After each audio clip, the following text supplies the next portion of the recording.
You're listening to The Wells Report, which will return in 1 minute.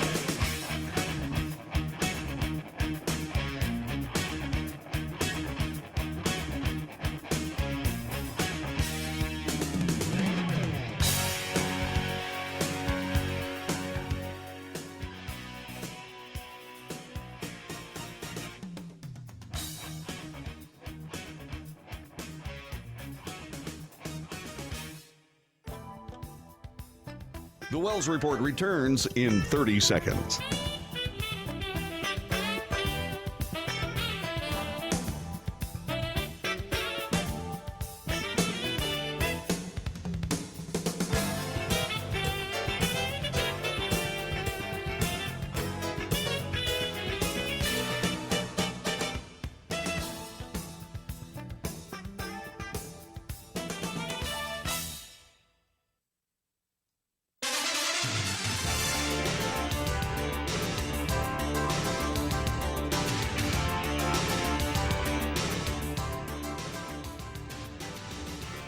North to south, coast to coast, around the world. This is the Wells Report. Good morning. My name is John David Wells. What do we do on this broadcast? So glad you asked. We report the news honestly and fairly. We analyze the news for fact and bias. We point out both. We make commentary. That is not news. Commentary is opinion, yours and mine. And so we debate. News, analysis, commentary, and debate. This is the Wells Report. I certainly hope you had a wonderful weekend.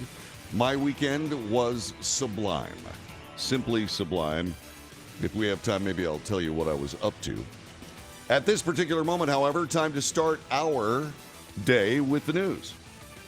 Time now for the Wells Report front page. This is a digest of news since over the weekend and while we were sleeping last night.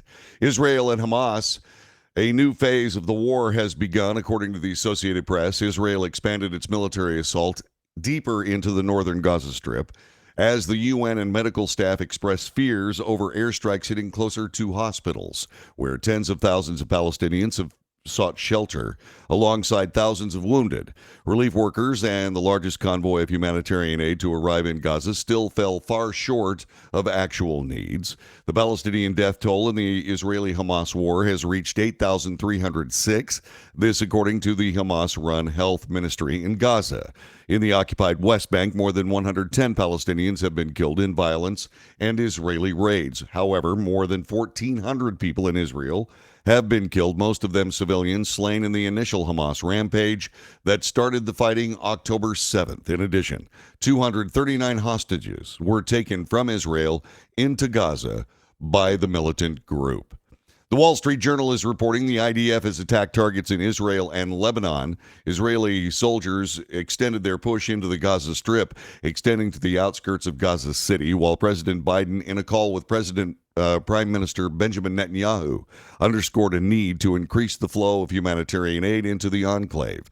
The presence of Israeli tanks on Salah al-Din Road, which connects northern Gaza to the south, suggests that Israeli forces are seeking to isolate Gaza City. This according to Eyal Pinko, a retired Israeli military officer and former intelligence official.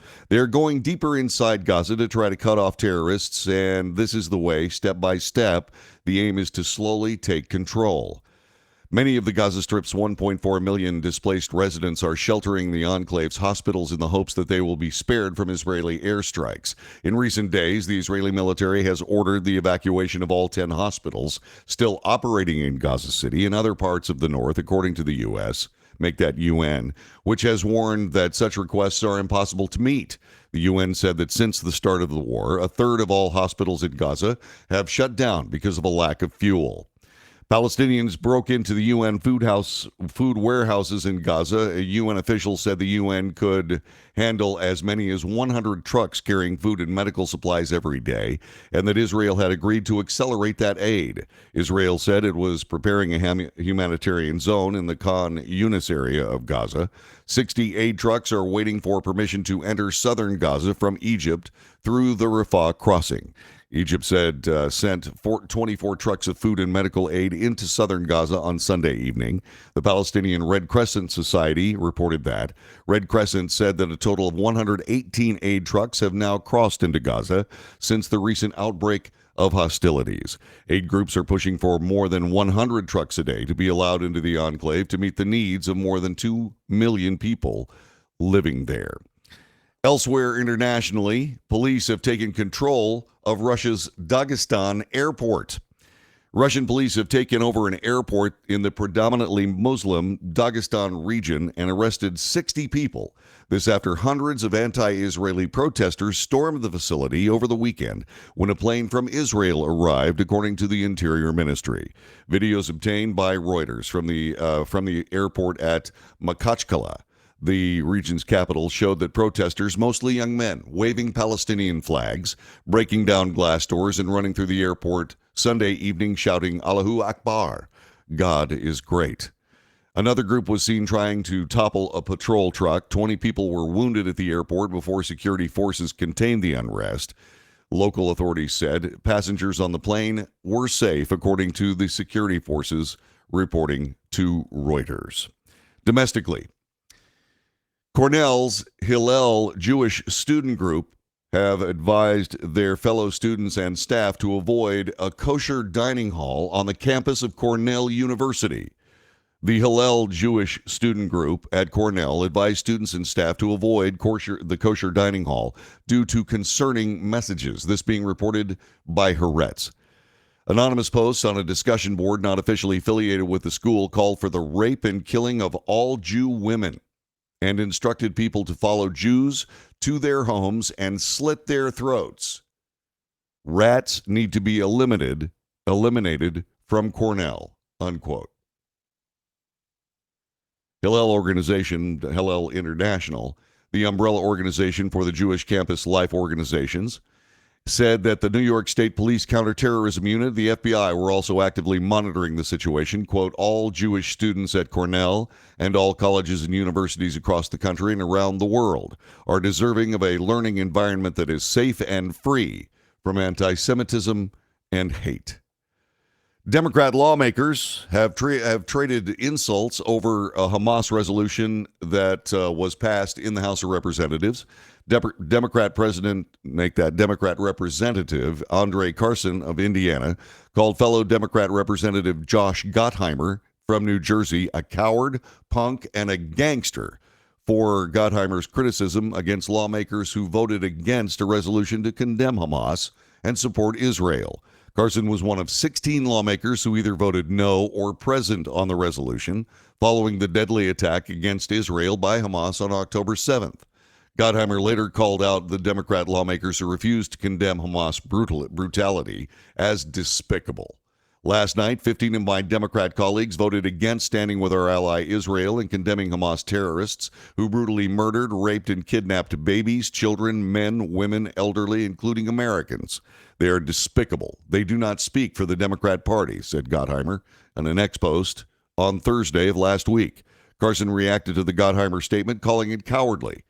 I think he's not acting as a role of a member of Congress. I think he's shown himself to be very emotional. I think he's posturing before the cameras. He postured before the caucus. But like most cowardly people, when you confront them, they're afraid. He added, there are Americans out there who are deeply opposed to what's happening. And if he wants to call us despicable, I'm saying he's a coward. He's a punk, and he should remember why people sent him here. If he wants to play some kind of tough guy, a gangster, we can handle it like gentlemen. Or we can get into something else. In a statement to CNN, Gottheimer replied, I'll sit down with Mr. Carson anytime to talk about how we can bring the hostages home, including all Americans, provide immediate humanitarian aid to Palestinian citizens being used as human shields, and crush Hamas and all terrorists seeking to do us harm. Also domestically regarding crime, the Lewiston mass shooting suspect was found dead in Maine. This from NBC 10 in Boston. The man suspected in Wednesday's massacre that killed 18 people in Lewiston, Maine, has been found dead, according to authorities. Sources first told the NBC 10 Boston investigators that Robert Card, the subject of a days-long manhunt that followed mass shootings in the Just-in-Time Recreation Bowling Alley and the Semenges Bar and Grill had been found deceased. There was no longer a threat. The Androscoggin County Sheriff's Office later said in a Facebook post that the suspect was indeed dead. Maine State Police have located the body of Robert Card in Lisbon. He is dead, said Governor Janet Mills at a press conference. I've called President Biden to inform him of the news. Speaking of Robert Card, this from USA Today. A statewide awareness alert was issued last month to all Maine law enforcement agencies after a U.S. Army reservist made threats about his base, highlighting another red flag authorities missed before 18 people were fatally shot last week. Robert Card found dead on Friday, ending a massive manhunt that sent residents across several Maine communities into panic and under shelter-in-place orders. Card's body was found at a recycling center in Lisbon Falls, Maine. Officials said he died of an apparent self-inflicted gunshot wound. Lisbon Falls is about 11 miles southeast of Lewiston, Maine, where Card was suspected of killing 18 people and injuring 13 others at a bowling alley and a bar. The shooting rampage followed recent reports of Card's mental illness and veiled threats made about his military base. In political news, House Speaker Mike Johnson is mulling a subpoena for Hunter Biden. This from USA Today. House Speaker Mike Johnson, the Republican from Louisiana, suggested House Republicans will subpoena President Joe Biden's son Hunter in their impeachment inquiry into the president, calling the move perhaps overdue. Despite desperate times call for desperate measures, and that is perhaps overdue, said Johnson in an interview on Fox News Sunday Morning Futures. We're trying to move forward on this very aggressively. House Republicans allege the president financially benefited from his son's foreign business dealings, but have yet to produce concrete evidence that Joe Biden received direct payments from sources overseas. Representative James Comer, the Republican from Kentucky, the chair of the House Oversight Committee, which is leading the impeachment inquiry, had been touting a $200,000 check James Biden, the president's brother, sent to Joe Biden in 2018 as a, quote, direct payment, unquote. However, reports suggest the payment was a repayment for a loan. According to House Republicans, they contend the White House should show documentation proving that President Biden first made a loan to his brother. Former Vice President Mike Pence has suspended his presidential campaign.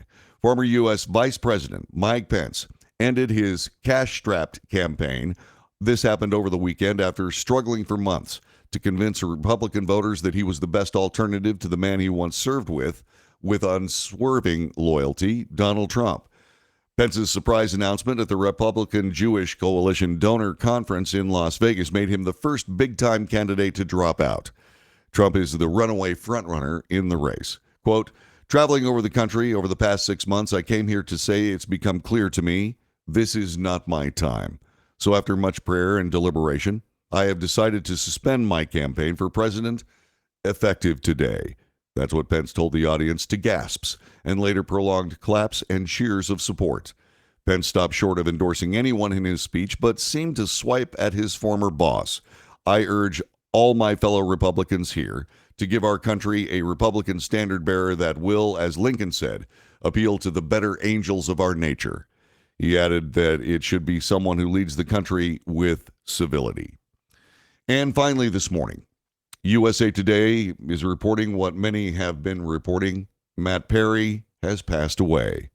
They write, Matthew Perry was friends with all of us. That's what it felt like, at least. As one of the 6 cast members of the iconic NBC sitcom, which ran from 1994 to 2004, Perry's Chandler Bing was an intimate part of millions of people's lives with his sardonic one-liners and over-cynical spirit. Along with his fellow castmates, Matt LeBlanc, Dave Schwimmer, Courtney Cox, Jennifer Aniston, Lisa Kudrow, Perry helped make Friends one of the biggest TV shows of all time and made his face recognizable all over the world. He suffered addiction problems, tried his best to solve his problems, which apparently he did over the past 3 years, and then dove into work of helping others with the same affliction. Matt Perry was only 54 years old. And that is today's front page.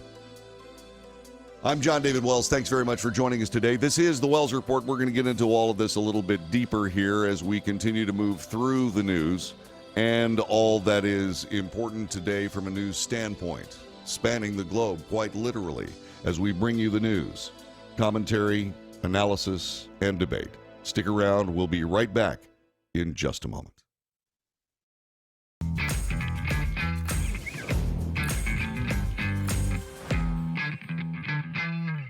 Greece is cheap. But the airfare costs a fortune. Paris? Not much closer, and again, airfare... What about Puerto Vallarta? Let's face it, flying anywhere is just too expensive. Wait, what's this?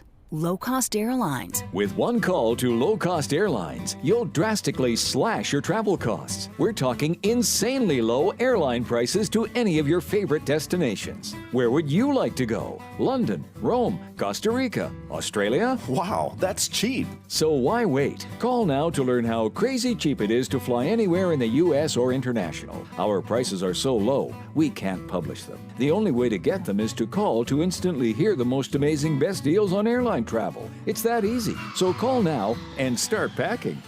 Call 877-512-3895. That's 877-512-3895. 877-512-3895.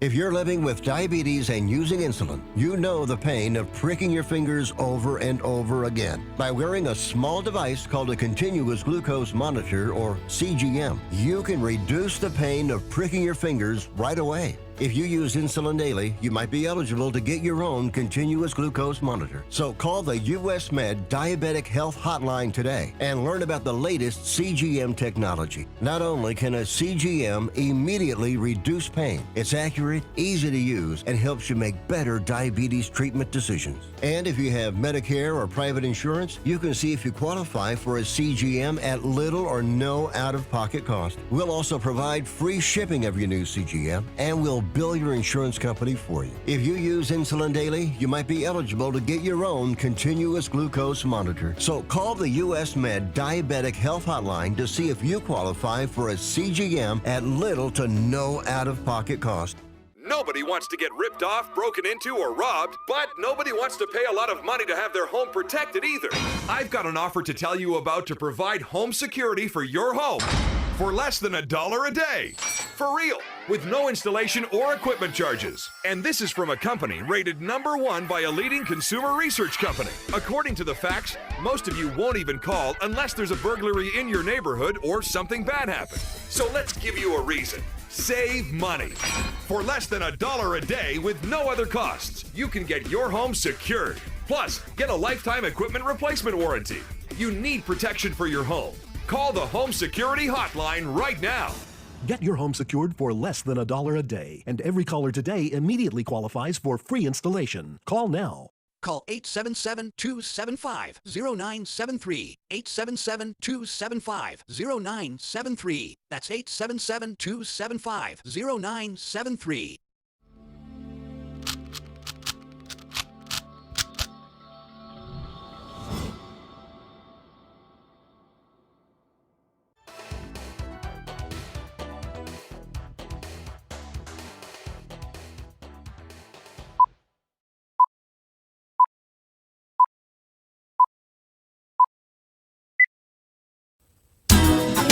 Good morning. This is the Wells Report. John David Wells at your service on this Monday, the 30th day of October, year of our Lord 2023. Halloween's tomorrow. Yay. I like Halloween. I mean, it's one of those holidays where you sort of look over your shoulder and you go, that's kind of strange. Should I be celebrating this? And of course, the thing about it is that why not? But it still kind of gives me the creeps a little bit. But I think that's the point, isn't it? We were talking about Matthew Perry. And Matthew Perry, another, shall we say, tortured, brilliant talent that made us laugh so much, now makes us cry. Here's how CNN reported it. That has been the reaction from Hollywood and from fans to the death of Matthew Perry. Police here in Los Angeles say that they're investigating his death, and this is according to a law enforcement source that spoke to CNN. They responded to his home at 4:10 p.m. local time on Saturday, and the Los Angeles Fire Department also telling CNN that the 911 call came in at 4:07 p.m. for a water rescue emergency. The Los Angeles Times is reporting that he died in an apparent drowning accident at his home here in LA, and they cited a law enforcement source saying that no foul play is suspected. Now, we are, of course, waiting for more details on what happened. But let's talk about him. We know he developed a love for acting in his teenage years. He started with smaller roles and eventually landed higher profile roles, but it was being cast as the very funny and sarcastic Chandler on Friends that made him so famous. Off screen, the actors became as close as their characters on the show, and they famously negotiated together to become some of the highest paid actors on television at the time. Now, despite the joy he did bring to audiences on camera, he said he struggled with addiction and eventually was able to share those struggles with his fans in his book. And he said he wanted to share those struggles, not just in his books, but in many interviews, because he wanted to help people. Matthew Perry, taken too soon. Too soon. And follows in the footsteps of so many others, John Belushi and John Candy and many people who have indeed made us laugh and then made us cry with their passing. It's one of those situations that you always worry about. I more worry about it as a father. One of my sons struggles with alcohol addiction. And we work with him every chance we get and as best as we can. And we wait and we hope and we pray. It is something that we have to understand as best we can and try to find alternatives, etc. It's a curious combination of the substance itself and your brain's willingness to connect your very survival to more of that substance being ingested for your brain's entertainment, for want of a better word. You can be addicted to adrenaline. You can be addicted to cigarettes because of that feeling that tobacco gives your brain, and your brain connects your very survival to it. And because of that, it is incredibly difficult to turn away from something that on a subconscious level in most cases is something that you need to survive. In point of fact, the pathology is that you can't survive under those circumstances. You can only have so much bourbon, only so many cigarettes, only so many revs of your adrenaline system to bring you that high, whether it's gambling or anything else. You can only do that so many times. And then the end comes. Very likely what ended up happening, Matthew Perry died in a hot tub. He was probably enjoying it very, very much and very relaxing. And as his vascular system dilated based on the heat and the bubbles and so on, he simply fell asleep, passed away. And it is a pity. He was too young for this. He was too young. And we hope very sincerely that his family can come to grips with the passing of Matthew Perry, as will all of us. This is the Wells Report. We'll be back with more coming up in just a couple of seconds. This is Monday, October 30th.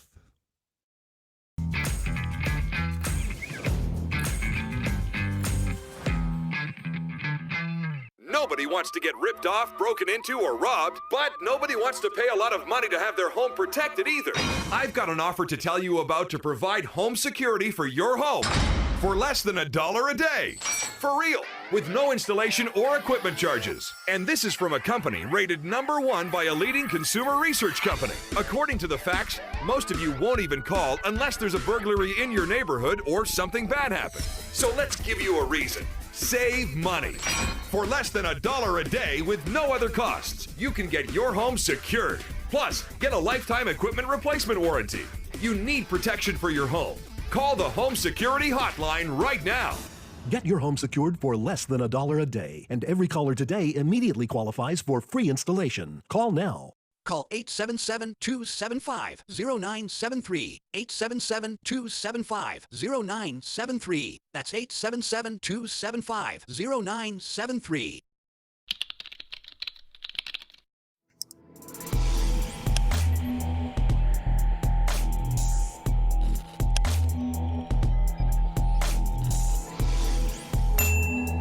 If you're living with diabetes and using insulin, you know the pain of pricking your fingers over and over again. By wearing a small device called a continuous glucose monitor, or CGM, you can reduce the pain of pricking your fingers right away. If you use insulin daily, you might be eligible to get your own continuous glucose monitor. So call the US Med Diabetic Health Hotline today and learn about the latest CGM technology. Not only can a CGM immediately reduce pain, it's accurate, easy to use, and helps you make better diabetes treatment decisions. And if you have Medicare or private insurance, you can see if you qualify for a CGM at little or no out-of-pocket cost. We'll also provide free shipping of your new CGM, and we'll bill your insurance company for you. If you use insulin daily, you might be eligible to get your own continuous glucose monitor. So call the US Med Diabetic Health Hotline to see if you qualify for a CGM at little to no out-of-pocket cost. How would you like to get high-speed internet for your home for less than $2 a day? That's right, for about $50 a month, you'll get lightning-fast internet. Are you paying less than $50 a month right now for your internet? Then call Whole Home Connect right now for blazing fast internet at $50 a month with no price increases, no hidden fees, no contracts, no equipment fees. It's a great deal. And guess what? You can try it for 15 days. If you don't like it, you get your money back, but you're gonna love it, and you're gonna love the price. Internet for your home for $50 a month. That's less than $2 a day. Plus, no contracts, no equipment fees, and our 15-day guarantee. Call now. Call 866-245-6155. That's 866-245-6155. Again, 866-245-6155. 866-245-6155.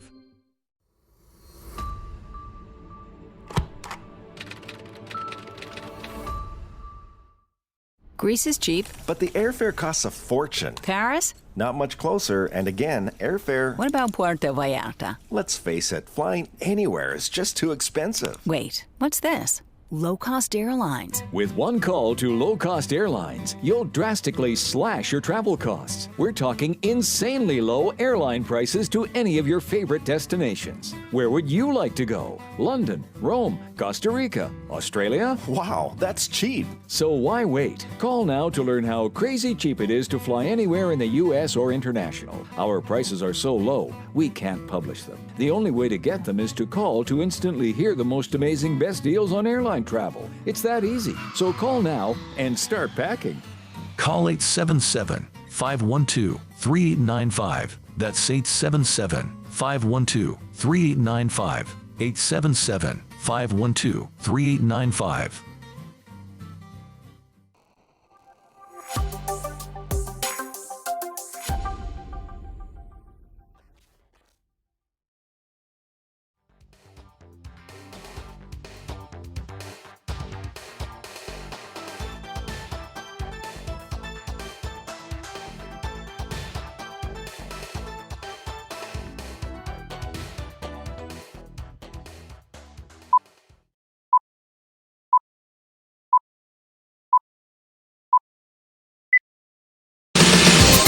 News, analysis, commentary, and debate. This is the Wells Report. It's Monday. It's the 30th day of October, year of our Lord, 2023. Halloween is tomorrow night. If you are out and about, or is it tonight? Does everybody go trick-or-treating tonight? I think that's right. Tonight is the night, isn't it? Or is it tomorrow? I have to find out. I will let you know. Please stay where you are. We're holding this topic in abeyance for a moment until I do some further investigation. So Israel is expanding its ground operations in Gaza. That happened over the weekend. It's a new part of the conflict. It's actually a war, and we're entering a new stage of it. As many as 9,400 people have been killed in the war on both sides, including over 1,400 Israeli civilians, soldiers, and 33 Americans. The Hamas-run Gaza Health Ministry claims that more than 8,000 Palestinians, 8,300 or close to that, have been killed in Gaza, 110 in the West Bank. At least 10 Americans are feared to be among the 239 people held captive by Hamas. Israel should take responsibility for protecting innocent civilians in Gaza, even though Hamas is using them as human shields. This from the Biden administration National Security Advisor Jake Sullivan. This happened yesterday as Israeli forces continue to bombard the Gaza Strip following the deadly terrorist attack more than 3 weeks ago. Sullivan appeared on CNN's State of the Union saying that the Israeli government should take every possible action to distinguish terrorists from civilians during its ongoing operations. Correct. And they have. They've done everything they can do. You can only say get out of the way just so often. And you have to point out that Hamas terrorists, which is what they are and all they are, were actually stopping people, Palestinians, their fellow Palestinians, from actually leaving the Gaza Strip. In some cases, shooting them. The people of Gaza have made themselves a part of Hamas ideology. The people of the people of Palestinians, the people of Palestine, the Gaza Strip, they voted Hamas into power and kept them in power. Therefore, they are a part of the ideology. Israel is not going to the war with a nation state. Israel is going to war with an ideology, a murderous, savage, raping, killing, burning ideology that everyone remaining in the Gaza Strip is an adherent of or a victim of. Israel is defending itself, moving into the Gaza Strip as they see fit, fighting the war they see fit, in an effort to completely end the existence of Hamas and certainly forestall any other attacks like Hamas pulled off on October 7th. The people that remain in the Gaza Strip, except, of course, for the victims of Hamas itself, the Gaza citizens trying to escape that were blocked from doing so or shot for attempting to do so. Those are the only ones in the Gaza Strip that I'm concerned about. Everybody else is a war fighter. I pray for those who are earnestly trying to escape. I pray for all of them. But it's very, very much like having a family of rabid football fans deciding they're going to have a picnic during the game at the 50-yard line and then complaining about the fact that they got run over. You're in the wrong place. You're hanging around the wrong spot at the wrong time. And you had a chance to get off that field. And you didn't take it. And it's horrible. And it's terrible. But Jake Sullivan, appearing on CNN's State of the Union, saying that Israel should be responsible for determining who's Hamas and who's not, easy.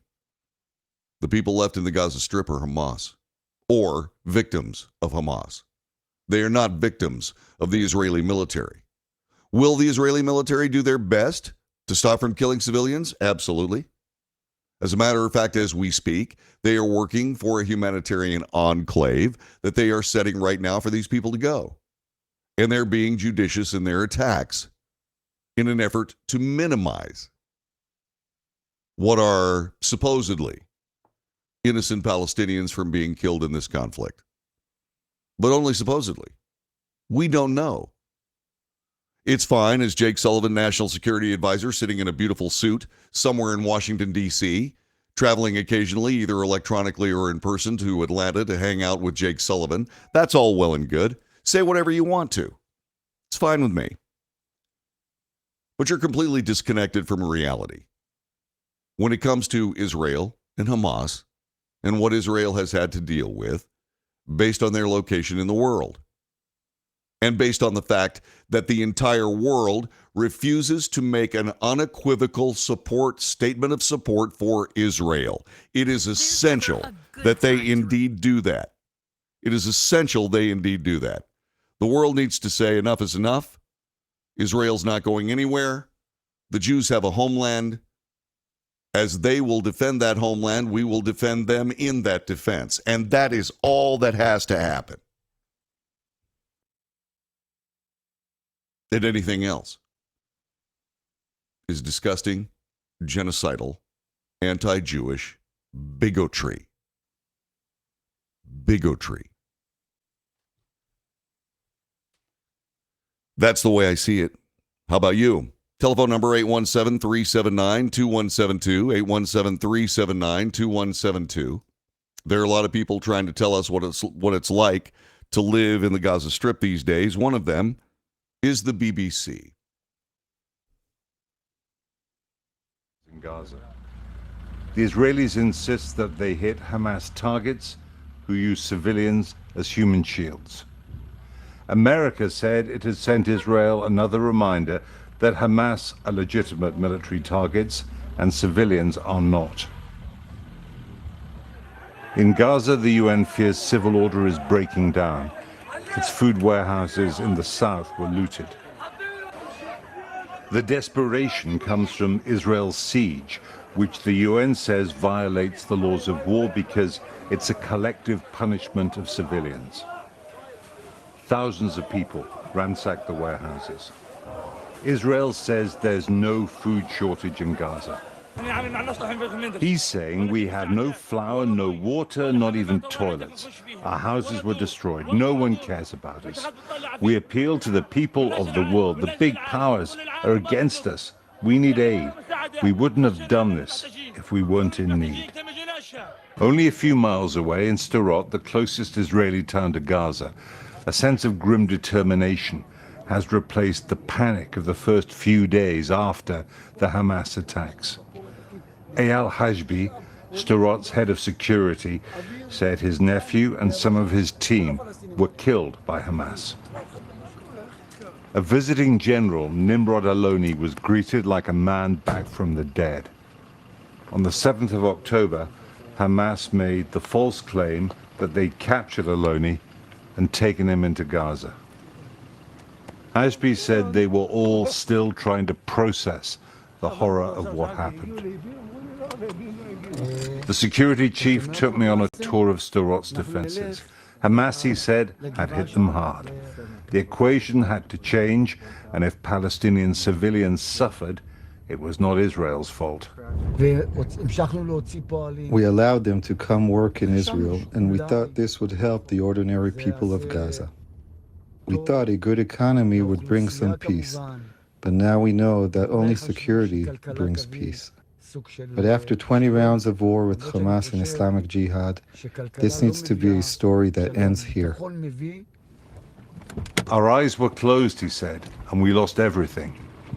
Israel's dead are still being identified. Hashbi says he can't face any more funerals. Night and day, Israel's ground war to destroy Hamas gathers pace. It is reverberating around the region. The risks of a wider Middle East war remain. This is the Wells Report. Thank you very much for that. That's from the BBC.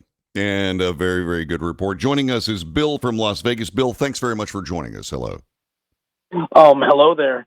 I just wanted to make a comment about the what seems to be World War III breaking out now that you have Erdogan and Turkey making threats, you have Iran, you have these protests in almost every metropolitan area in the West. Almost every Western city has these massive conflict protests. And I don't want to argue about the state of Israel but I do want to say that if Israel has a right to defend itself, then I believe that places like Serbia have a right to defend themselves, Stockholm, Sweden have a right to defend themselves, London and Paris.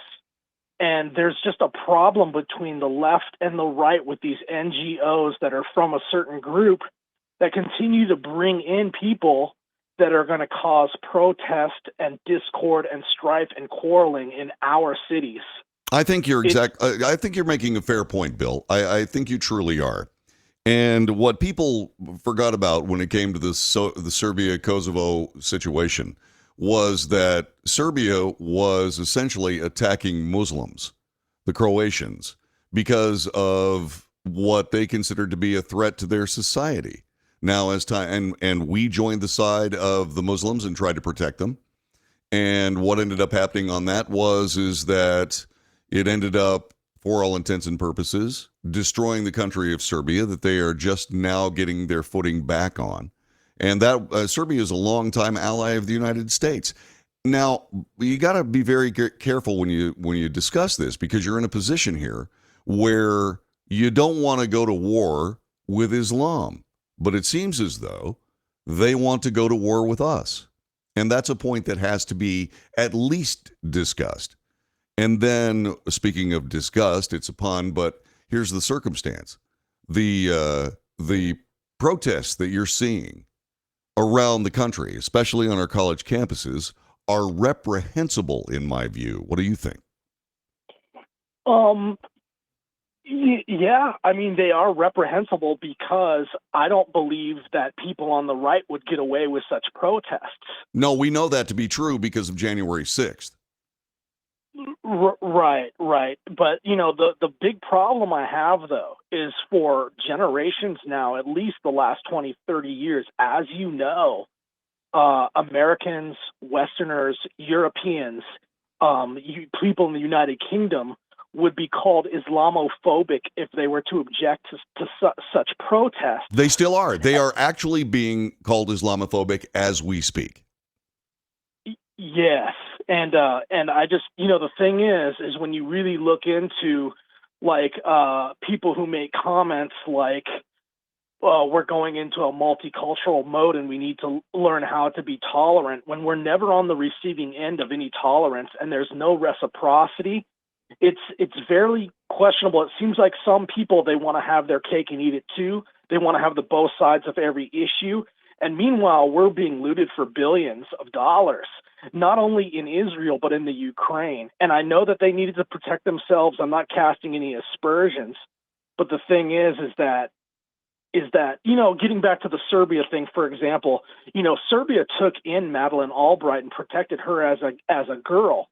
In response, she was the one who spearheaded the bombing of Serbia, and now on behalf of the ethnic Albanians. And to this very day, a statue of Bill Clinton stands in Kosovo. I find it fascinating. I find it fascinating that they call them ethnic Albanians. I wonder what the world would have thought if they were called Muslim Albanians. Bill, thanks very much for your call. I sincerely appreciate it. Bill calling us from Las Vegas, Nevada. Nice call and well thought out, but difficult. Difficult. A lot of us have deep friendships with Muslims and have no ill will toward another of the world's great religions. But is it reciprocal? It is painful to think about. And there are a lot of ways that you can throw the word Islamophobia around if you choose to. To say that, say, for example, here in the United States, there were congresspeople that were working, agitating for bringing Palestinian refugees to the United States from the Gaza Strip. What for? Do we want to buy into that particular conflict and that difficulty? These people have been angry for half a century. Do we want to bring people who have been angry for half a century into our population only to find something to be angry about with our society? I mean, we already see these so-called pro-Palestinians threatening Jews in the United States now. Do we need more of those people or less of those people? My telephone number, 817-379-2172. 817-379-2172. Weigh in. I can hardly wait to hear from you. The Wells Report in progress. Coming up in just a couple of seconds, I'm going to discuss that on-campus bigotry a little bit more, and I think I'm probably going to be a little paternal toward these college kids. You're going to have to start waking up and pulling your heads out, as my dad once said to me, and we'll talk a little bit more about that. Also, there's some little trouble in the Democrat Party regarding this issue. We'll explore that as well. This is the Wells Report. We'll be back with more in just a moment.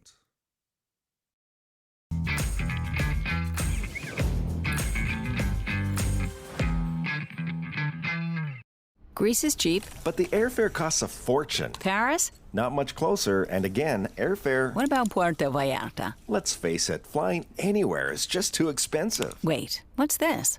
Low-cost airlines. With one call to low-cost airlines, you'll drastically slash your travel costs. We're talking insanely low airline prices to any of your favorite destinations. Where would you like to go? London, Rome, Costa Rica, Australia? Wow, that's cheap. So why wait? Call now to learn how crazy cheap it is to fly anywhere in the U.S. or international. Our prices are so low, we can't publish them. The only way to get them is to call to instantly hear the most amazing best deals on airline travel. It's that easy. So call now and start packing.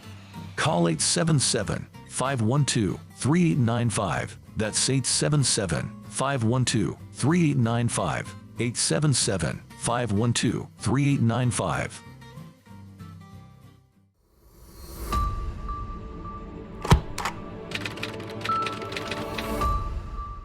How would you like to get high-speed internet for your home for less than $2 a day? That's right, for about $50 a month, you'll get lightning-fast internet. Are you paying less than $50 a month right now for your internet? Then call Whole Home Connect right now for blazing fast internet at $50 a month with no price increases, no hidden fees, no contracts, no equipment fees. It's a great deal. And guess what? You can try it for 15 days. If you don't like it, you get your money back, but you're gonna love it, and you're gonna love the price. Internet for your home for $50 a month. That's less than $2 a day. Plus, no contracts, no equipment fees, and our 15-day guarantee. Call now. Call 866-245-6155. That's 866-245-6155. Again, 866-245-6155. 866-245-6155.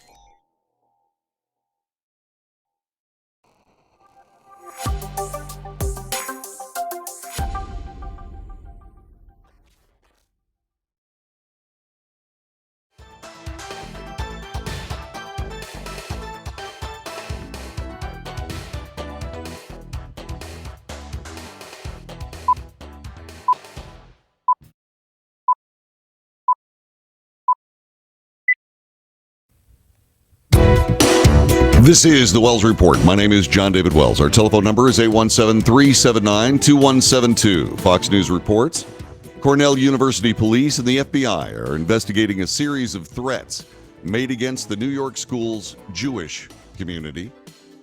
The threats were posted to a website not affiliated with the university and targeted 104 West, where the Center of Jewish Living is located on the Cornell campus. One of the threats called for people to follow a Jewish person home and slit their throats, adding, quote, "Rats need to be eliminated from Cornell." The Stephen K. and Winfred A. Grinspoon Hillel Center at the university said it was aware of the threats in social media posts, saying the Cornell University police they are monitoring the situation and on scene at 104 West. Quote, "At this time, we advise the students and staff avoiding the building out of an abundance of caution," according to the Post. Evidence suggests the targeted locations were intentionally selected because of the perpetrator's bias. Sorry. Thank you, Captain Obvious. That was a Cornell Police University spokesperson. All right, so I have some very plain things to say on this. First of all, there is no reason for these university students who are so triggered and so flowery and so weak and so simpering that you can't say something around them without them falling to pieces, to then start advocating for epically grotesque violence against Jews. That's problem number one. So we can solve two things. One, we can identify those children as grotesque, horrifyingly terrible, rabid, genocidal, anti-Jewish bigots. And we can just simply dispense with them from a standpoint of pack your gear and get gone. See ya. Bye. You're gone. That's thing number one you can do. Thing number two, and by the way, there's an adjunct to that. The adjunct to that is, son, did I see you on video carrying a Palestinian flag? Did I? Gosh, you're on your own. I'm not going to pay your tuition. I'm not going to welcome you back to the house. I love you, but you're going to go down this road? You want to be a Hamas terrorist? Go right ahead. Also, on that particular circumstance, you have to be a university administration with some guts, and you have to say, okay, so anyone showing bigotry toward any other group of religious adherents, people about, say, sexuality, what have you, will be removed from campus forthwith. Anyone.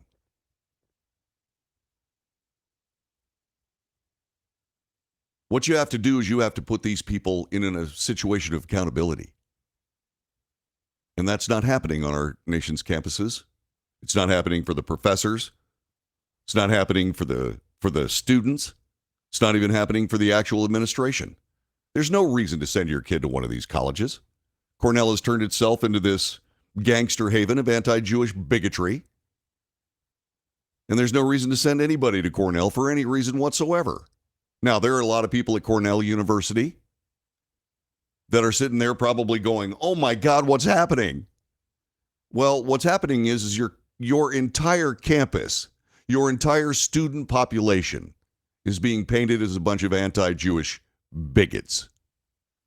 Because you can either tolerate it, remain silent, respect everybody's free speech rights, or you can tell those thugs to get off campus. Which are you doing? Tell the thugs to get off campus? Yeah, maybe I'll change my mind about sending your kid to Cornell. If I don't see an immediate counter-protest for all of these anti-Jewish thugs, I'm writing off Cornell University. And so should the rest of America. And so should the rest of America. We need to make this choice now, once and for all. The Jews get to live. Israel gets to exist. Sure, there are people that are arguing against it. I got it. We have to have a two-state solution. Well, tell the Palestinians. If they want a two-state solution, they'd have one. But they don't. They want to kill Jews. Dispense with them. Go wherever you want to, but you can't stay here. And that's the problem, isn't it? Nobody wants Palestinians. Why? Because they'll come to your country and destroy it. That's why. Jordan feels that way. Egypt feels that way. Nobody in the Middle East wants the Palestinians. And there's a reason. They've taken their entire population. And this is a microcosm. Cornell University is a microcosm. These anti-Jewish bigots that took over the Palestinian population. And now Palestinians are anti-Jewish, genocidal, rabid bigots. Well, that's painting a pretty broad brush. Oh, yeah? How can I avoid not painting every Palestinian in that light? Even when those Palestinians in these United States, Rashida Tlaib, walk around with Palestinian flags and advocate for killing babies and burning and raping and torturing and so on and so on. No, it's not bigotry. It's revulsion. Enough is flipping enough. This is the Wells Report. Back in a moment.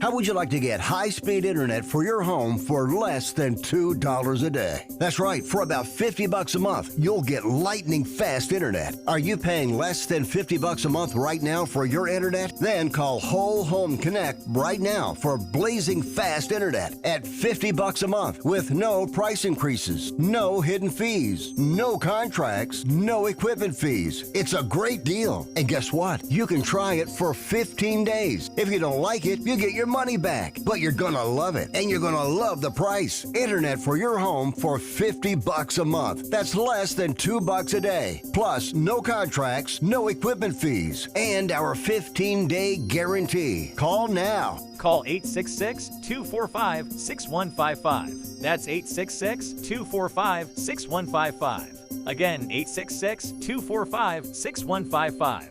866-245-6155.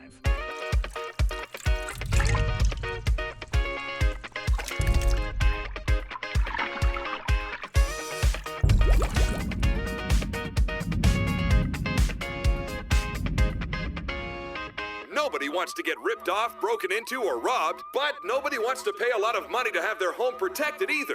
I've got an offer to tell you about to provide home security for your home for less than $1 a day. For real, with no installation or equipment charges. And this is from a company rated #1 by a leading consumer research company. According to the facts, most of you won't even call unless there's a burglary in your neighborhood or something bad happened. So let's give you a reason. Save money. For less than $1 a day with no other costs, you can get your home secured. Plus, get a lifetime equipment replacement warranty. You need protection for your home. Call the Home Security Hotline right now. Get your home secured for less than $1 a day, and every caller today immediately qualifies for free installation. Call now. Call 877-275-0973. 877-275-0973. That's 877-275-0973.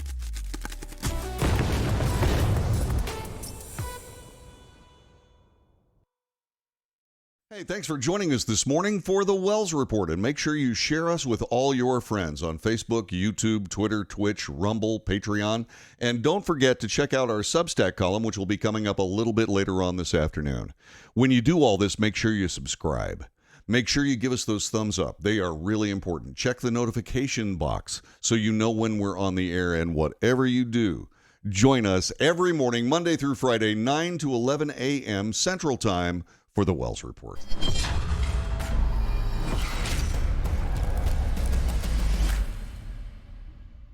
Greece is cheap. But the airfare costs a fortune. Paris? Not much closer, and again, airfare... What about Puerto Vallarta? Let's face it, flying anywhere is just too expensive. Wait, what's this? Low-cost airlines. With one call to low-cost airlines, you'll drastically slash your travel costs. We're talking insanely low airline prices to any of your favorite destinations. Where would you like to go? London, Rome, Costa Rica, Australia? Wow, that's cheap. So why wait? Call now to learn how crazy cheap it is to fly anywhere in the U.S. or international. Our prices are so low, we can't publish them. The only way to get them is to call to instantly hear the most amazing best deals on airline travel. It's that easy. So call now and start packing. Call 877-512-3895. That's 877-512-3895. 877-512-3895.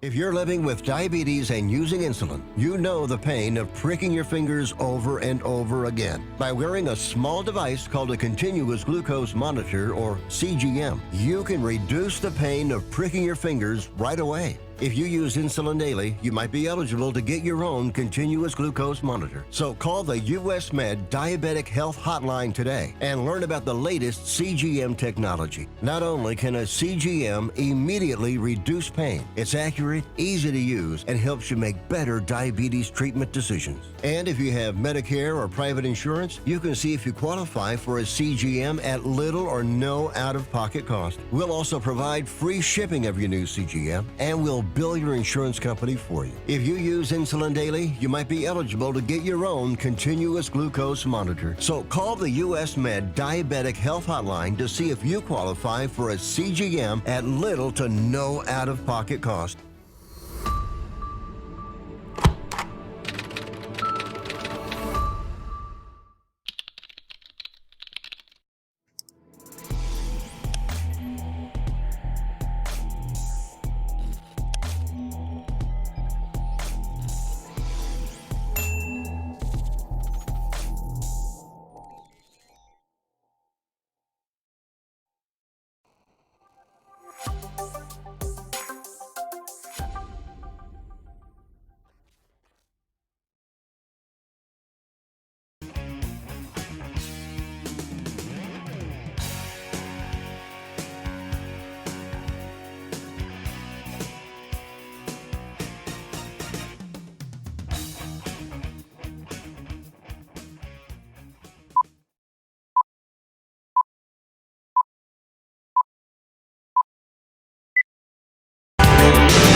North to south, coast to coast, around the world, this is the Wells Report.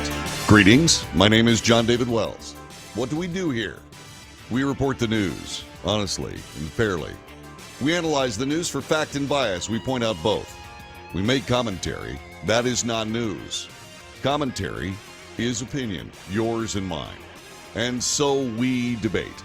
News, analysis, commentary, and debate. The Wells Report in progress for Monday, the 30th day of October.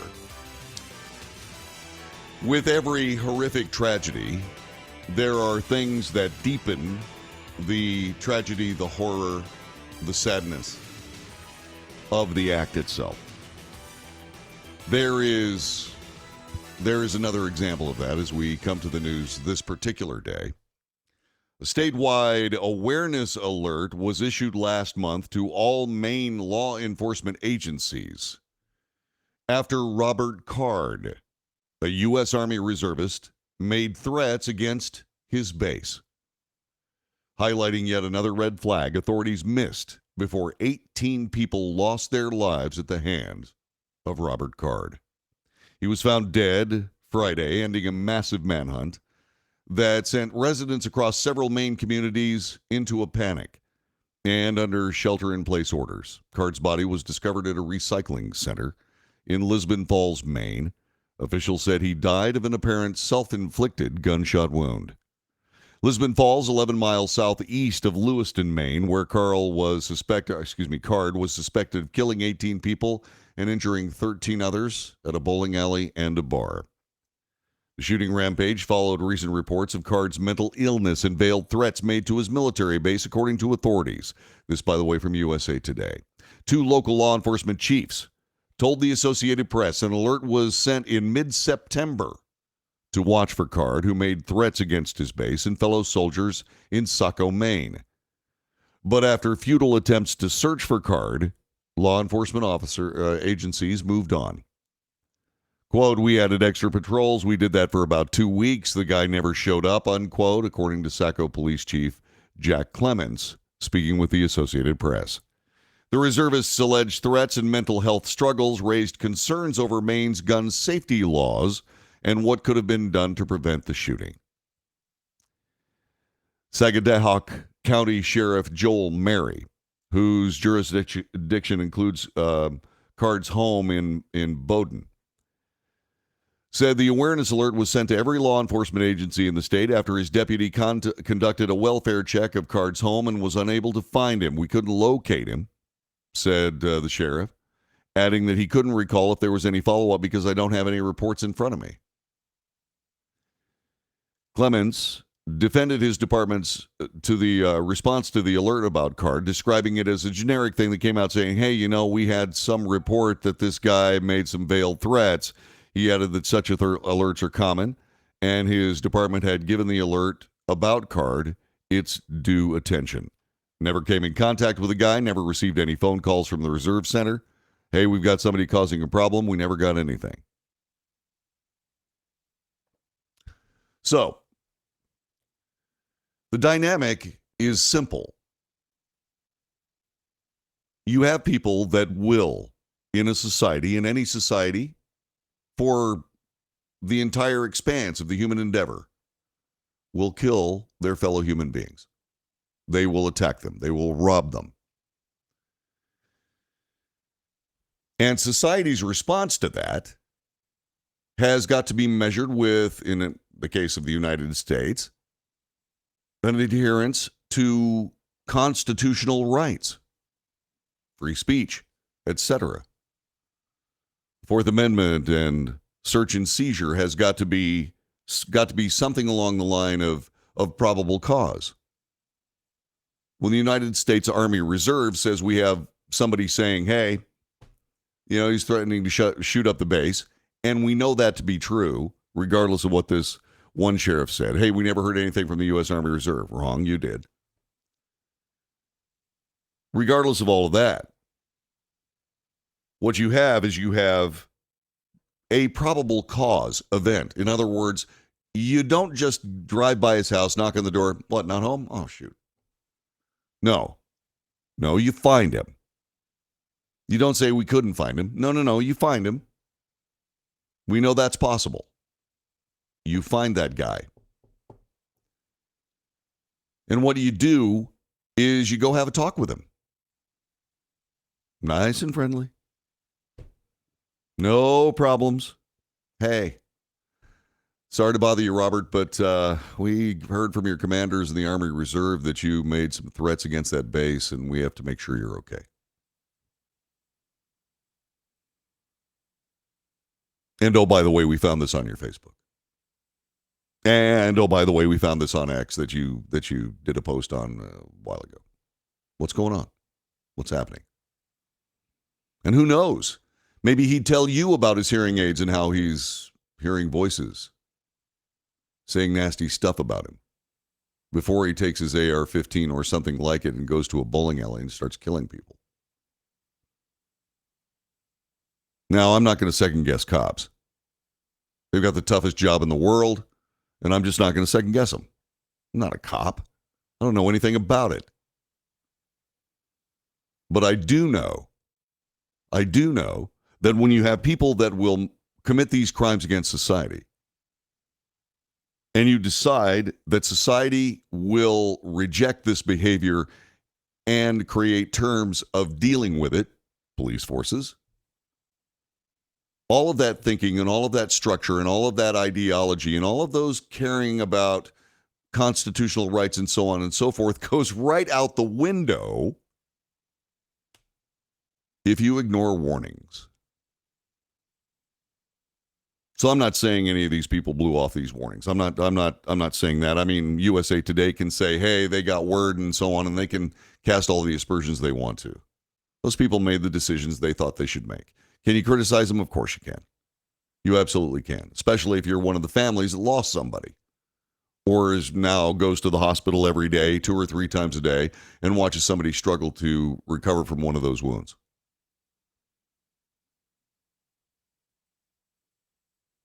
But that's not where we go from this point. What we say to those guys is, hey, be more careful. Go ahead and hunt them down. As a matter of fact, I've got a story about that we're going to share here in just a few minutes about police officers doing exactly what I'm talking about. Stick around for that. No, that's not what we do. What we do is we decide that somehow the problem isn't necessarily Robert Card. The problem is now Robert Card's AR-15. So we have to get rid of all AR-15s. Got to have an assault weapons ban. Vice President said it the other day. We had it once. Let's renew it. No, No, ma'am. Sorry, we're not going to. We're not going to allow you to do it again. It was a mistake the first time. It is a mistake now. All of you and your amazingly silly ideologies about deciding that Americans are all bigoted unless we do what you say politically, has led us into a country that is angry, that is divided, and those people do remarkably stupid things.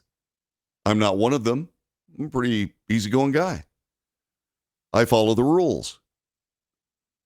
In the words of our framers, actually it goes far back beyond our framers, it might have been Aristotle who said, the essential bulwark of any human society is friendliness. And those people that would divide to annoy and to push political ideology, you're rupturing that friendliness. Americans are friendly people. I don't have any problem with these kids out there at those universities protesting anything they want to, except when it comes to Jews, and if that's the case, leave us in peace. No, the entire country.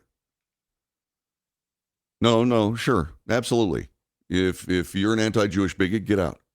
We don't need you. This country doesn't need you. I got to be perfectly honest with you. That thing I said about that earlier, my son, if I caught my son in a pro-Palestinian mob somewhere on some university campus, he's on his own. Simple. Basic. Done. Okay? That's not me being callous. That's me being a member of society. And that society is worth protecting. And members of society, an essential bulwark of that society being friendship. Another bulwark must be benevolence. And benevolence is not allowing someone to take his tractor and run over you until you're nothing but mush ground into dirt. Benevolence is, respectfully, I'm not going to allow you to run over me with your tractor. And if you continue to drive toward me with your tractor, I'm going to haul that smoke wagon out and get to work. And maybe you do it once, maybe you do it twice. Boom. And that goes with anybody trying to attack you because of what church you go to, or tries to attack you for the fact that you, you called them a despicable, reprehensible piece of human garbage for your anti-Jewish bigotry. And you decided, I'm not a bigot, and here I'm going to stab you to death to prove it. Oh, yeah? Okay, boom. And so the situation is like this. Society and civilization has got to defend itself. When this information about somebody who wants to disrupt society by killing people comes down, you really got to do something about that. You do. And it's not the weapon. It's not the weapon. It's the person. Now, of course, after this shooting, the PR campaign to try to get us to disarm ourselves so that we can all be slaughtered like these 18 people that they're talking about. I mean, obviously, the powers that be want us all to be victims of a bowling alley or bar shootout. They want us to be dead. Because if they didn't want us to be dead, they'd allow us to have our weapons. Oh, no, you can't. Can't do it. Yes, we can, and we will. But they want us to be these people that are shot down. For what?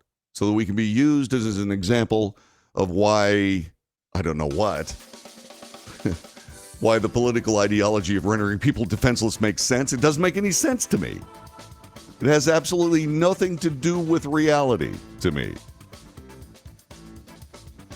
And so, the PR situation now, there are all kinds of other mass shootings that are being talked about. 11 people killed, multiple shootings across the country.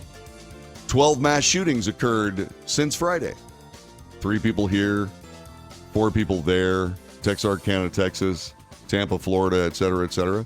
And the only thing that we can do is to render ourselves more defenseless so more people can be killed. It's absurd and it's stupid. So obviously it's dishonest. And what's the dishonesty built around? Well, political power, because the only thing that you can do to protect society under those circumstances is to have the authorities armed that you are not, watching everything you do to protect you. This is the Wells Report.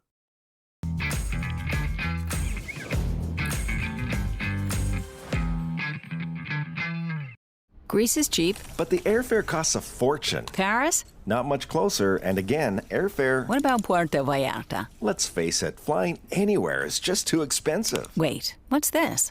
Low-cost airlines. With one call to low-cost airlines, you'll drastically slash your travel costs. We're talking insanely low airline prices to any of your favorite destinations. Where would you like to go? London, Rome, Costa Rica, Australia? Wow, that's cheap. So why wait? Call now to learn how crazy cheap it is to fly anywhere in the U.S. or international. Our prices are so low, we can't publish them. The only way to get them is to call to instantly hear the most amazing best deals on airline travel. It's that easy. So call now and start packing. Call 877-512-3895. That's 877-512-3895. 877-512-3895.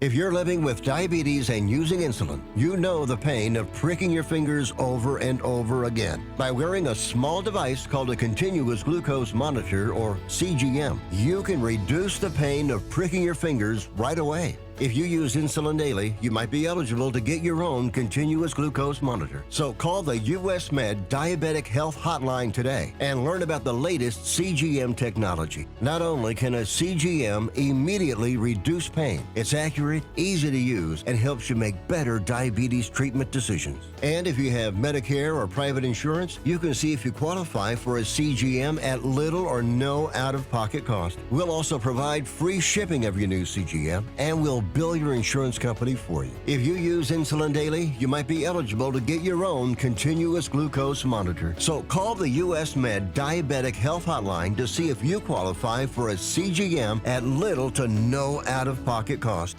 Nobody wants to get ripped off, broken into, or robbed, but nobody wants to pay a lot of money to have their home protected either. I've got an offer to tell you about to provide home security for your home for less than $1 a day. For real, with no installation or equipment charges. And this is from a company rated #1 by a leading consumer research company. According to the facts, most of you won't even call unless there's a burglary in your neighborhood or something bad happened. So let's give you a reason. Save money. For less than $1 a day with no other costs, you can get your home secured. Plus, get a lifetime equipment replacement warranty. You need protection for your home. Call the Home Security Hotline right now. Get your home secured for less than $1 a day, and every caller today immediately qualifies for free installation. Call now. Call 877-275-0973. 877-275-0973. That's 877-275-0973.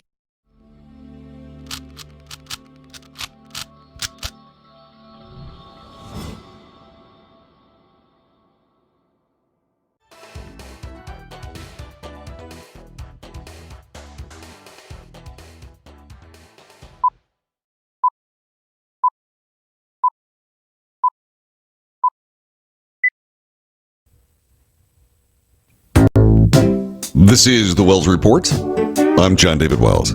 Telephone number 817-379-2172. 817-379-2172. Weapons don't kill people. People with weapons kill people. This is something that is, I guess, said so much and ignored so much, it's trite, but it's also real. The people that are trying to disarm all of America are doing so for political power. The Vice President of the United States said, hey, Australia, yeah, they're doing just fine. They had all their people turn in their weapons. Yeah, and then the people started getting beaten in the streets by the police officers who were armed for not getting a COVID shot. Yeah, she forgets that part. Yeah. I mean, just think about what our society would look like if none of us could defend ourselves against outrageous government attack. Do the COVID-19 crackdowns in China ring a bell, where they actually welded people in their houses? And then, of course, the apartment building burned down, killing them all? What about that? Oh, that would never happen in America. Baloney. Of course it would. Denver police have a different idea.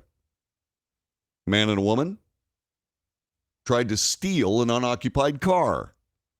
The owner chased him down. One of them pulled out a weapon, turned around, shot the guy in the face. He lost some teeth, but he didn't lose his life. What did Denver police do? Well, they started chasing him down. Couple of statistics here. Police generally clear half of the homicides by arresting a suspect. But when the victim survives, so we're 50%, police clear about half of homicides. But when the victim survives the attempt, departments in some cities make an arrest in fewer than 1 in 10 shootings. If the victim survives, less than 10% of those crimes are cleared, but not in Denver. In the past few years, the Mile High City set out to end the disparity of how police treat homicides and near homicides. In 2020, responding to an uptick in gun violence, the city's police department adopted the uncontroversial but unusual approach of seriously trying to solve every non-fatal shooting. Officials created a new unit, the Firearms Assault Shoot Team, FAST, and they devoted their entire working lives to that task. Over the last 3 years, FAST has cleared hundreds of shootings, arresting suspects, issuing warrants for their capture at nearly triple the department's previous rates. The effort has shown that when detectives have the time, resources, commitment, they can resolve most shootings. It also raises uncomfortable questions for other police departments around the country. How come they don't do this? The only difference between a non-fatal shooting and a homicide is luck, said Paul Pazin, the former Denver police chief who launched the FAST program in 2020. Policing shouldn't come down to luck. Historically, Denver's gun murder rate has been about average among American cities. Minorities have borne a disproportionate share of the violence. An analysis by the Public Health Institute at Denver Health found that black people in Denver were 5 times as likely to be murdered with guns as white people between 2011 and 2015. But the department usually solves those homicides. In 2013, the U.S. Justice Department selected the city for a report on best practices for making homicide arrests. Like other high-profiling or high-performing homicide units, Denver's was a single team of rigorously vetted officers who had undergone special training and worked on a handful of cases at a time. This works. It's not the weapon that you have to remove. It's the person who is misusing the weapon you have to remove. I'm not that person, and you're by God not going to remove my weapons. Not from my life. You're not. You are not. This is the Wells Report. I am John David Wells, and I thank you very, very much for your time. And we have more of this broadcast coming up in just a couple of moments as we continue. We're going to take a look at Washington, D.C. and what those guys are doing. There have been some serious involvements in the 2024 election. We'll cover them in just a moment.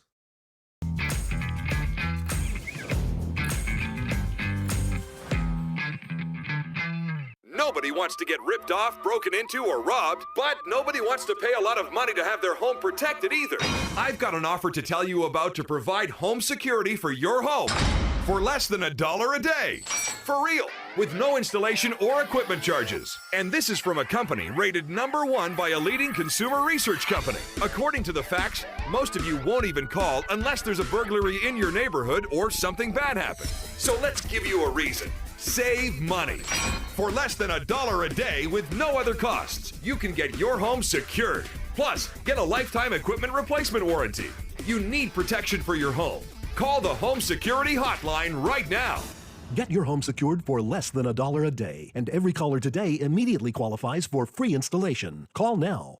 Call 877-275-0973. 877-275-0973. That's 877-275-0973.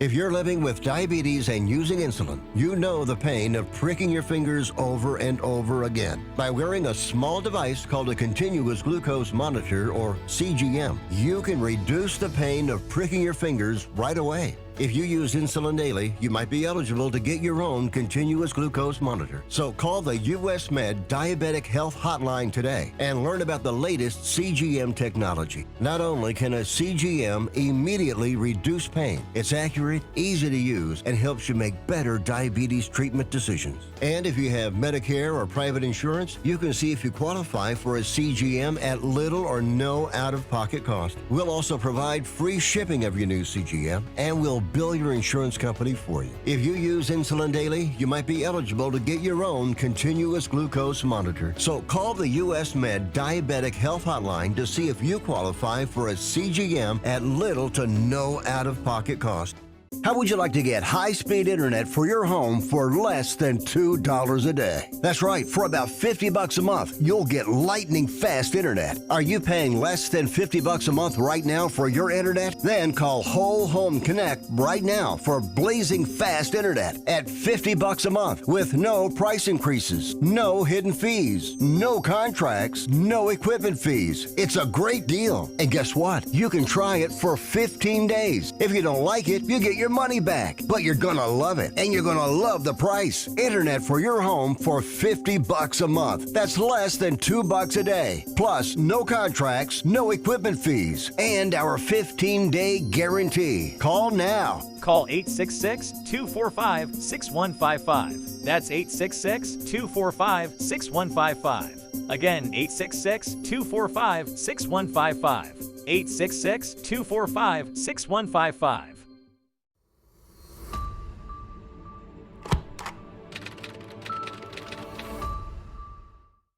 Greece is cheap. But the airfare costs a fortune. Paris? Not much closer, and again, airfare... What about Puerto Vallarta? Let's face it, flying anywhere is just too expensive. Wait, what's this? Low-cost airlines. With one call to low-cost airlines, you'll drastically slash your travel costs. We're talking insanely low airline prices to any of your favorite destinations. Where would you like to go? London, Rome, Costa Rica, Australia? Wow, that's cheap. So why wait? Call now to learn how crazy cheap it is to fly anywhere in the U.S. or international. Our prices are so low, we can't publish them. The only way to get them is to call to instantly hear the most amazing best deals on airline travel. It's that easy. So call now and start packing.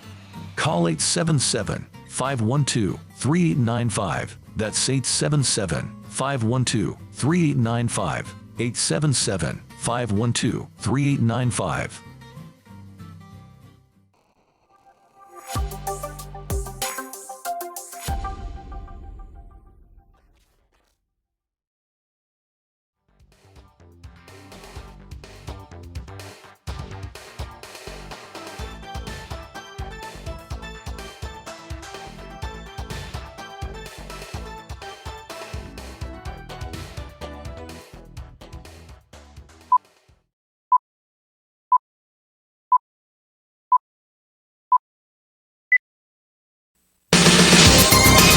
This is the Wells Report. My name is John David Wells. We give you news, analysis, commentary, and debate. News and analysis.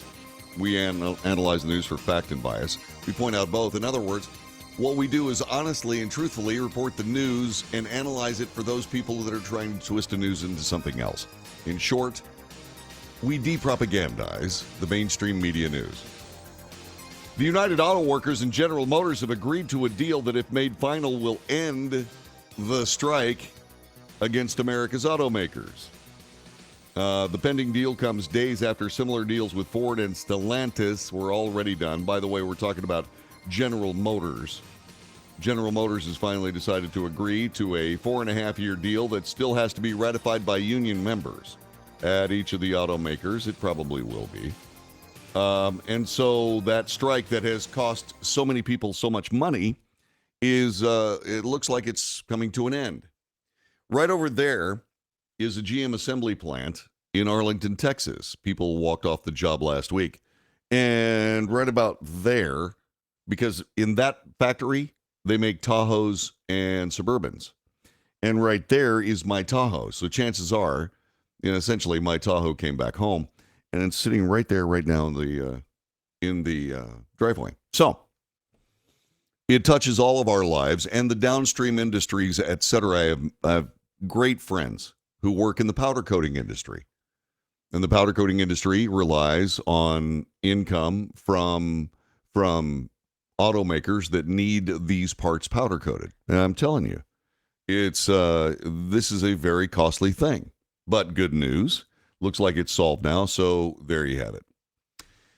After weeks of annoyance and foolishness on the part of the Republican Party, they finally elected as Speaker of the House of Representatives, Louisiana's Mike Johnson. I was shocked.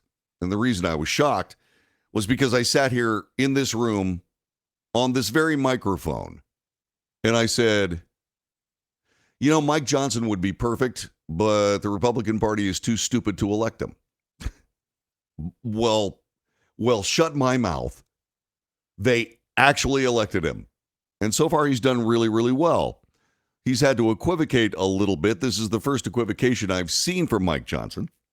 But it's good that this guy is the Speaker of the House. He has suggested that Republicans will now subpoena President Joe Biden's son, Hunter, in their impeachment inquiry into the president. And he said that the move was perhaps overdue. Yeah, that's the equivocation.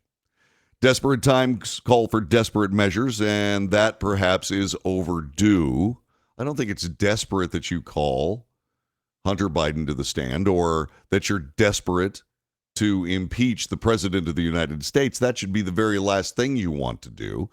But if the president of the United States is guilty of an actual crime, then you need to actually impeach his butt. As long as it's an actual crime. Anyway, Kyle Clark agrees with me. Mike Johnson's a good choice. Yeah, I'm encouraged. I am too. Now let's see if we can find a spine in the Republican Party. All right? I mean, it's over for me. I'm done. But for those people that are still Republicans, I certainly hope they find a Republican Party with some guts. We'll see. Anyway, desperate times call for desperate measures, and perhaps this is overdue. Johnson equivocated in an interview on Fox News' Sunday Morning Futures. We're trying to move forward on this very, very aggressively. House of Republicans allege the president financially benefited from his son's dealings, and they indeed may involve the son in some under oath congressional testimony. As Kyle Clark says, time will tell. Meantime, on that very same broadcast, Sunday Morning Futures with Maria Bartiromo, the Speaker of the House, talked a little bit about Israel. Joining me right now with the road ahead exclusively in his first Sunday morning interview since being elected Speaker of the House, Republican Congressman Mike Johnson. Mr. Speaker, thanks for being here and congratulations. Thank you, Maria. It's great to be with you. I've looked forward to talking with you after this long 3-week episode that we had. But I'll tell you right now, we're energized and back to work. and tell us what your priorities are. I know that you attended the RJC last night, the Republican Jewish meeting. Tell me about that and what your priorities are now as the newly elected speaker.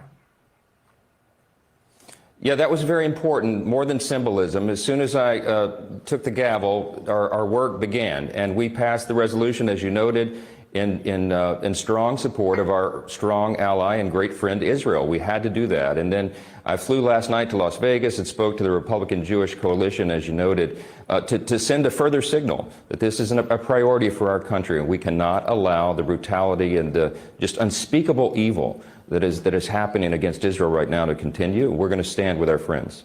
So what is your response, and have you spoken to the president about his request to tie the money together between Israel and Ukraine? Well, listen, we're going to move a standalone Israel funding bill this week in the House. I know our colleagues, our Republican colleagues in the Senate have a similar measure. We believe that that is a pressing and urgent need. There are lots of things going on around the world that we have to address, and we will. But right now, what's happening in Israel takes the immediate attention, and I think we've got to separate that and get it through. I believe there'll be bipartisan support for that, and I'm going to push very hard for it. Do you believe there'll be bipartisan support in the Senate? Will it pass muster there? I think it will. My intention is not to use this for any partisan political gamesmanship. This is a very serious matter, and we heard firsthand reports last night at that event. They were telling us the terrible things that are happening there, the atrocities. I can't even repeat to you on television some of the things that they told us firsthand that they've seen in Israel at the hands of Hamas and their accomplices. And so we've got to address this now. We should not waste any more time, and I think we'll get it through the House this week. What should be the response to all of this anti-Semitism we're seeing on colleges' campuses? Has the administration taken that on? I don't think they've taken a stance on it at all that I've seen, certainly not a strong one, but we should. It's just despicable. We're seeing this happen on college campuses across the country. Our public universities and our private universities used to be the bastion of free speech and debate and respect for opposing views. We don't see that anymore. And even I saw a report early this morning. I only got about 2 hours of sleep last night, but when I saw the headlines on the way out to come visit with you, I saw that there was a physical disturbance at Tulane University in my home state down in the New Orleans area. We've got to get a handle on this. And there's a lot of measures here in the House and ideas that House members are discussing on how we might, what Congress may do in that space. And we'll be talking about that in earnest in the days ahead. That was the new Speaker of the House, Mike Johnson, on Sunday Morning Futures with Maria Bartiromo. That was not all he had to say on that broadcast. Here's another bit of that conversation that we'll bring to you on the Wells Report, courtesy of Fox News.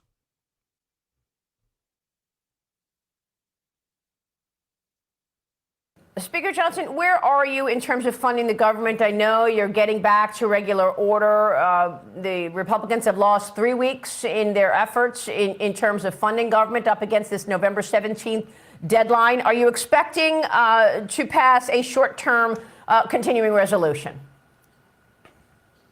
Well, let me tell you, our first priority, Maria, is to get the government funding. We have to finish the appropriations process. And I'll tell you, really, we have a great esprit de corps right now amongst House Republicans. Our team is ready. We're working like a well-oiled machine. We passed one of the appropriations bills just a day after I assumed the gavel.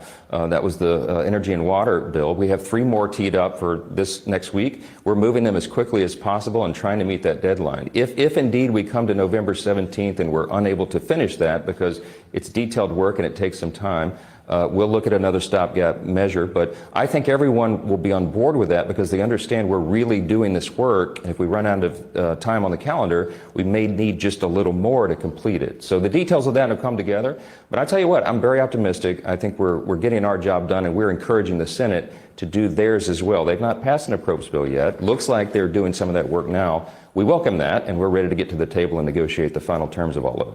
I really like that guy. Really like that guy. I like the way he's going about business. He's very matter of fact. He's very urbane and so on. And that is, of course, why he's now being bashed by the mainstream media. This is annoying. But let me bring it to you anyway. USA Today reports that House Speaker Mike Johnson has found himself someone who believes that maybe he's not exactly who he appears to be. Actually, this is from Fox News. Former White House press secretary turned MSNBC host Jen Psaki bashed the new Republican Speaker of the House, Mike Johnson, for being a, quote, religious fundamentalist on her show. This is Inside with Jen Psaki. First glance, Mike Johnson seems fine. Fine-ish. Conservative, yes, but once he started a civility caucus with the Democrats. And I mean, if nothing else, he wears a suit and has glasses. How threatening can this guy actually be? Just a quick aside. I've been a broadcaster for half a century. You know, and if you're going to be a broadcaster, certainly on a national network, you should have some idea what you're doing. You know, why in heaven's name would Jen Psaki think that people that are smaller, that wear glasses and a suit, aren't really threatening? That's just stupid. That's just an idiotic statement. And then, of course, what follows? Is it idiotic? Is it based on that one particular kind of, shall we say, disconcerting from a standpoint of absurdity thought? You don't know. That's just an aside. I'm sorry. So at first glance, Mike Johnson's okay, but he's kind of a shrimpy little dude. He's kind of a wimp. He wears glasses and a suit. Whatever, Jen. And then she played a clip of Johnson describing himself as a Bible-believing Christian. I'm a Bible-believing Christian. Somebody asked me today in the media, they said, well, it's curious. People are curious. What does Mike Johnson think about any issue under the sun? He said in the clip, well, go pick up a Bible off your shelf and read it. That's my worldview. You heard that right, said Psaki. The Bible just doesn't inform his worldview. It is his worldview. Uh-huh. In an article for MSNBC, Psaki warned her audience that Johnson is a very scary speaker for more than just his political beliefs. Most Americans might not be able to pick Mike Johnson out of a lineup, but in reality, he's far from benign. It's not just his political ideology that should scare us. Johnson is basically a Christian fundamentalist. Johnson has received a polarized reaction online for invoking God and the Bible during his appearances following his election to the Speaker of the House. Let's read that one more time. Johnson has received a polarized reaction online for invoking God and the Bible during appearances following his election to the Speaker of the House. Yeah. Let me explain a little bit at this particular juncture about all of this. The people who created this country, the framers of the United States of America, were monotheists. They believed in God and the Bible. Many were Freemasons, an organization that makes good men better. And it is Bible-centric. And it is monotheist. There is a God. And the Bible is a document that stands on its own. As a matter of fact, part of becoming a Mason is memorizing the Bible. I doubt very sincerely that Mike Johnson is not a Freemason. I'd find it surprising. But even if he's not a Freemason, he certainly follows a lot of their precepts. In other words, monotheism, God. God is not religion. Now, he does point out the fact that he is a Christian. That is a religion. That is different from God. Religion is not God. Religion is a human construct. God is not. And to believe in the Bible and to believe in God takes you right back to the people who created this nation based on those very same worldviews, Jen. I don't know why you don't know that, but then again, maybe it's because you've got strawberry blonde red hair and you're a politico and you found an entire television network devoted to the politics of a certain twisted group of politicians from the American political left. I don't know. But you got to have some background to understand what you're talking about when you're talking about it on a national network, ma'am. I'm sorry. My annoyance at amateurs in broadcasting, it's growing because there's so many more of them now than there used to be. And this is an important story. This is the Speaker of the House, and she's worried that he might be a Christian? Okay, when was the last time, I don't know, let's say Christians walked into Israel and started slaughtering people? Now, that's not casting aspersions on any other religion. I'm just asking. What's scary about that? What's scary about that for Jen Psaki is that people will start thinking that there might be another way of looking at the world aside from hers. And that truly offends me. This is the Wells Report. Back with more in just a couple of moments. We're going to talk a little bit about a big change in the 2024 election.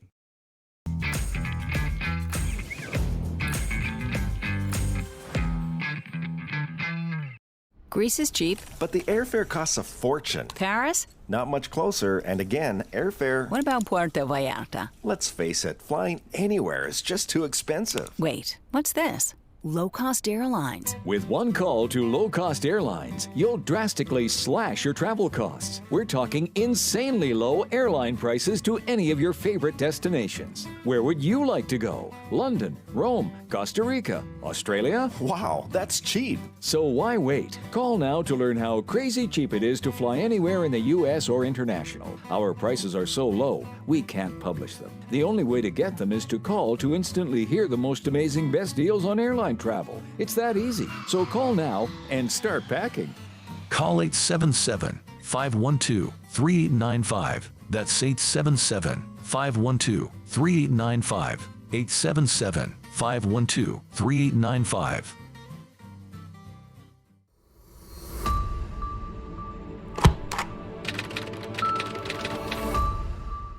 How would you like to get high-speed internet for your home for less than $2 a day? That's right, for about $50 a month, you'll get lightning fast internet. Are you paying less than $50 a month right now for your internet? Then call Whole Home Connect right now for blazing fast internet at $50 a month with no price increases, no hidden fees, no contracts, no equipment fees. It's a great deal. And guess what? You can try it for 15 days. If you don't like it, you get your money back, but you're gonna love it, and you're gonna love the price. Internet for your home for $50 a month. That's less than $2 a day. Plus, no contracts, no equipment fees, and our 15-day guarantee. Call now. Call 866-245-6155. That's 866-245-6155. Again, 866-245-6155.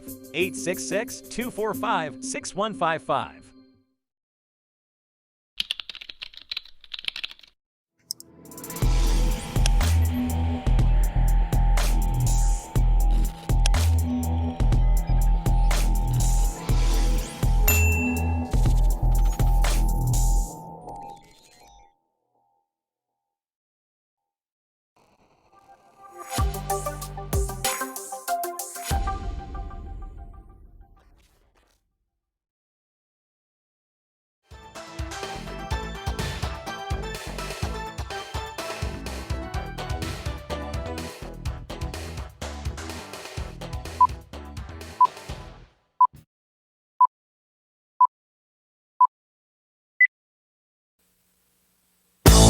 It's the Wells Report. My name is John David Wells. A big change in the 2024 presidential election.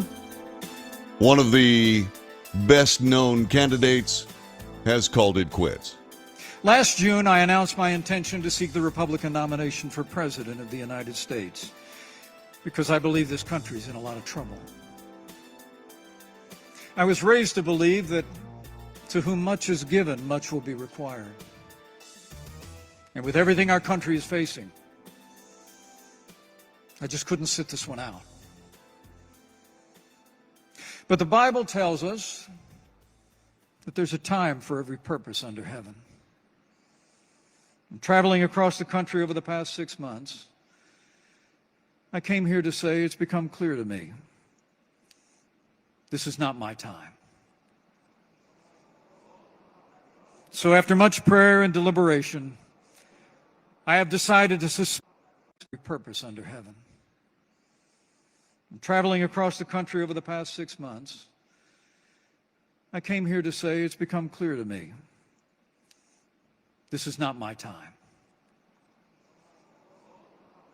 So after much prayer and deliberation, I have decided to suspend my campaign for president effective today. Now, I'm leaving this campaign, but let me promise you, I will never leave the fight for conservative values, and I will never stop fighting to elect principled Republican leaders to every office in the land. So help me God. Mike Pence saying, I am not the man for this time, and walking away from the 2024 presidential election. Mike Pence is a very, very, very good politician. And I believe that he is also a very good man. I also believe that he is a party politic. And that is the focus of a great deal of his life. Not so much the country, but certainly the party. Now, I could be wrong about that. Mike Pence has done nothing in his public life except do what he considered to be the right thing. And as far as I'm concerned, in most cases, he was right on the button. He's also very, very skilled at pronouncing and not pronouncing, but communicating with the public in a way that's easily understood. And so Mike Pence is someone that has everything that you would expect in a typical Republican, a big-time Republican politician. And that might be the problem. The party has changed. The party has worn out its welcome with its, shall we say, syrupier now than you, than thou, syrupier now than thou ideology over the time, saying, well, somebody has to do the right thing, it'll be us. Well, but what are you actually doing? You're empowering the wrong thing. And that's what is costing Mike Pence his candidacy for the 2024 presidential election. Republicans speak beautifully, but don't do much. On the other hand, there's a rough and tough, burly vulgarian named Donald Trump, who doesn't speak nicely, but does get lots done. And the Republican Party, with its idea of enabling Democrat policy as being, well thought out politics. Well, you have to compromise. Yeah, you have to compromise? Yeah, okay, that's fine. I don't care if you compromise your standards, but most Republicans that I speak to that are frustrated with the party are very tired of the Republican Party compromising their voters' standards. And that's what Mike Pence is advocating for.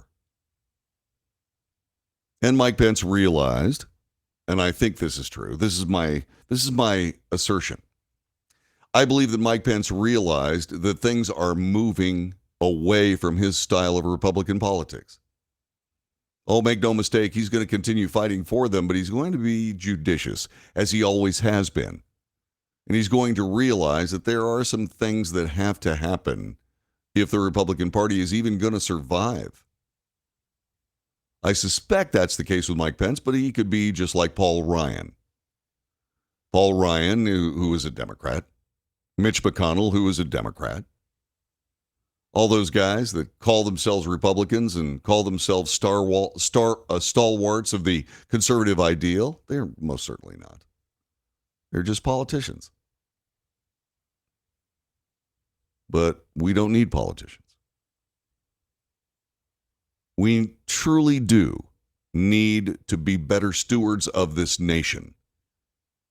The Republican Party has abandoned that mission. The Democrats are on a different mission to change the entire society into something that they can rule. Well, no.